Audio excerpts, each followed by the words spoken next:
What's up, guys? Coming back at you here. Another question. Another question.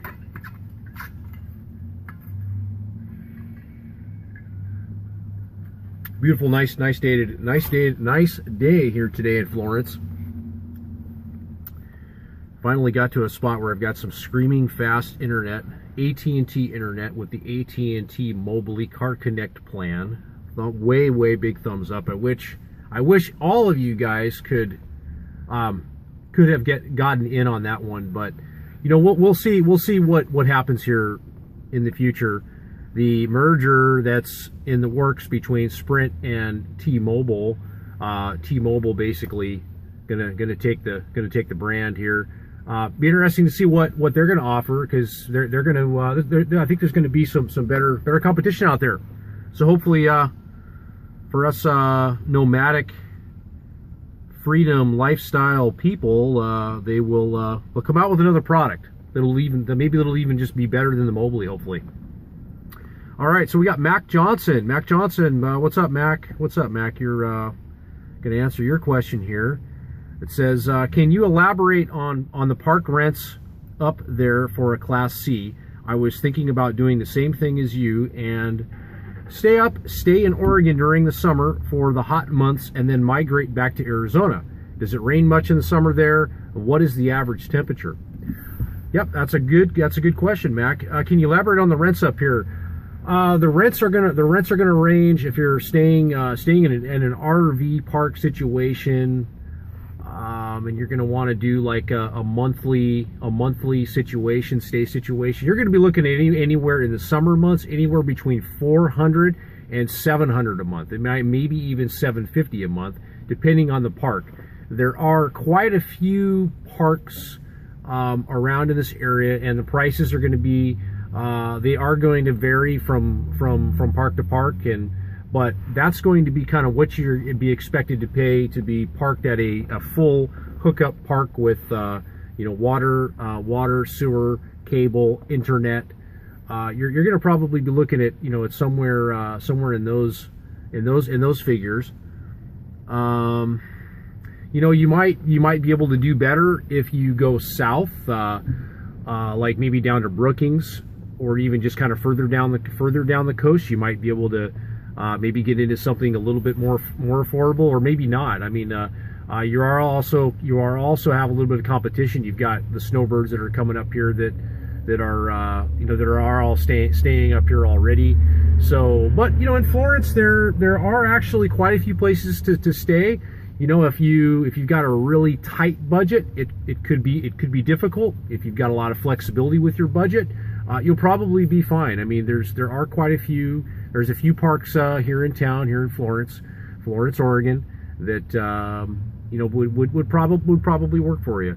But that's going to be the average. I would say the average price around here. It's not cheap. The parks are not cheap, and I think that they're gradually raising their prices as the demand for affordable housing continues to go up, and it is going up every day here, it seems like, in America. Affordable housing, and it's like this whole idea of living in an RV, living in a tiny home, living in a small mobile situation, it seems to be gaining a lot more popularity here, and it's driving the costs up, which still may make it a great arrangement to be in versus living in a sticks and bricks situation.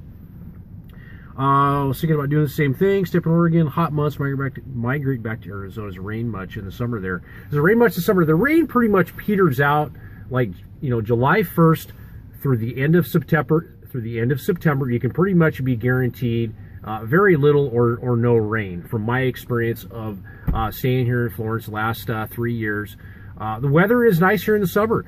The only kind of drawback is the wind, and the wind kind of begins around June, and it'll go through like August a little bit, and then September is really nice. You talk to the locals here, and September arguably is the nicest month here, for the simple fact that you have nice, consistent, sunny, 70-degree weather with very little or low wind, And so that just makes for like absolute, you know, perfection from a weather standpoint. So September here is great. You know, the wind, I've gotten used to the wind. I don't let it, it's really not that windy, and the wind kind of starts around 10, and it'll go, you know, it'll go till, you know, 4 or 5, and then it'll slowly start to taper off. But you have wind here in the summer. As far as temperatures go, you know, in the summer here, you can expect anywhere, I would say, between 65 and 75 degree weather. If we do have really hot weather, and it does get hot, we had like a 98 degree weather day here last year. It was only one day, but we'll get some spells like you know, like around August, and it'll be really hot for like a week here. But you know, the best part is you're at the coast, so there's plenty of places you can go to cool off.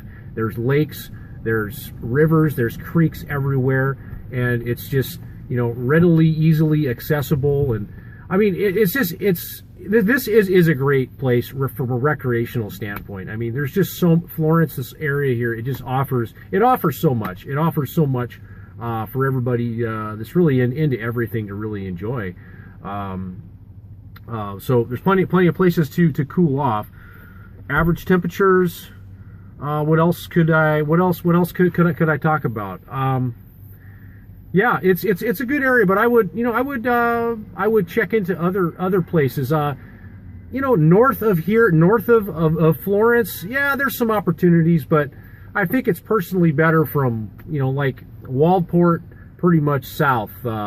I think you're going to find like some better opportunities, you know, and you know, if you look around, there are a lot of willing to do some research. There are people that have private property that are renting, you know, RV spaces with you know, septic connection, you know, for your tanks. And so you know, I would also be looking into those, because they're out there. There are people that are you know, that will let you camp on their property. And you know, from my experience here on the coast, you know, yes, there's codes against a lot of stuff, but nobody's really bothering you, and nobody's like ratting you out. It's pretty readily, you know, living in your RV here on the Oregon coast. A lot of people are doing it, and so it's not, from my experience, it's not very restrictive. It's not restrictive. So you know, keep that in mind. I think that it's a great area to live, you know, to live in your RV. So I hope that answers your question, Mac. All the best to you, man. Take care.